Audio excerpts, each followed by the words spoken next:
Hello everyone, welcome to the channel. In this video, I'll show you how to add the Duolingo widget to your home screen. Let's get started. This method works on both Android and iPhone. First, make sure the Duolingo app is on your home screen. Now, long press the Duolingo app icon, and you'll see an option called Widgets. Tap on it, and you'll be able to see all the widgets that Duolingo currently offers on Android. There's another option. You can press and hold your home screen until some options appear. Then, tap on Widgets.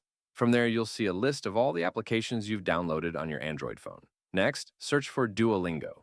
As you can see, Duolingo appears in the search results. If I tap the drop-down menu, I can view all the widgets that Duolingo currently offers. If I tap and hold the widget, I can drag and drop it anywhere on my home screen. Once I place it, as you can see, the Duolingo widget appears on my screen. If I long press and add another Duolingo widget, I can place it anywhere I want on my home screen. And that's basically how you can add the Duolingo widget to your home screen. If you found this tutorial helpful, please make sure to like the video and subscribe to our channel for more content like this. Thank you for watching.